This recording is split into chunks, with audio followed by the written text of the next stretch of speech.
Right, well, when I think of Mexico, I think of two things, guacamole and masked wrestling fighters. And now you can have them both fused together in Guacamelee.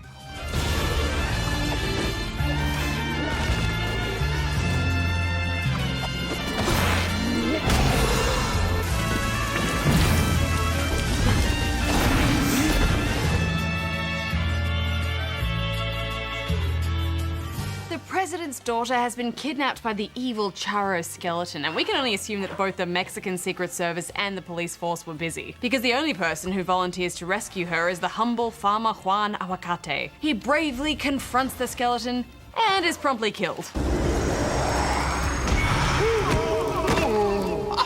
Spoilers! Relax, Bajo, it's in the opening scene. Plus, Juan promptly gets this magical luchador mask that turns him into a superhero, complete with superhero pose.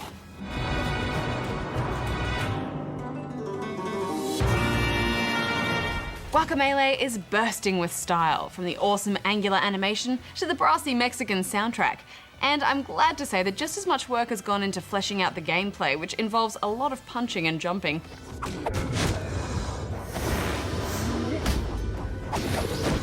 Juan regularly learns new fighting moves from this grumpy goat guy.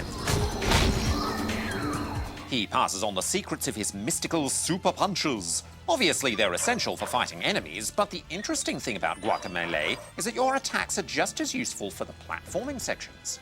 You know, I'm starting to sense a theme here. Just like Bean's Quest, this game is really hard. I think Mexican games are hard, especially when it starts dimension hopping. Juan's mask lets him jump between the land of the living and the land of the dead to get past sections that would normally be impossible. But it's difficult in a good way, because each room's puzzles feel logical once you've worked them out. And I like challenging platforming when it's not cheap, when you can work it out. Yeah, and don't forget the chicken sections. Juan's a beefy guy, so the only way to get through some passages is with his handy knack of turning into a little chicken. The combat is satisfying as well. There's a nice balance between mastering the combos and using your brain to figure out the trickier enemies' weaknesses. For some, you might just need a well-aimed throw, but tougher enemies will force you to juggle between dimensions or use a specific special move to break their shield.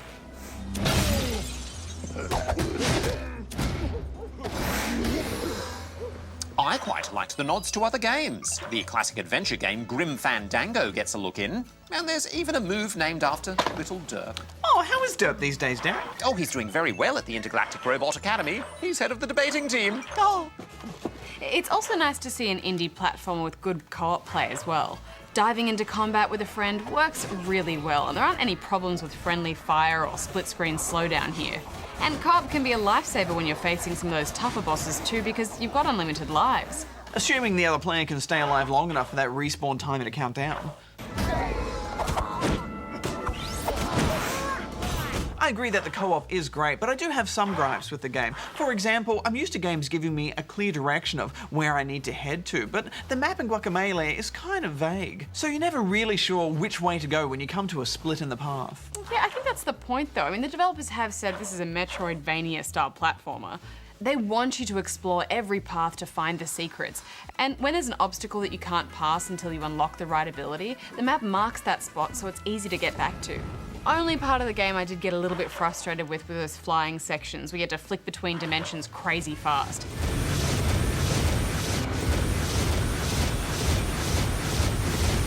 But we should wrap this up, Bajo.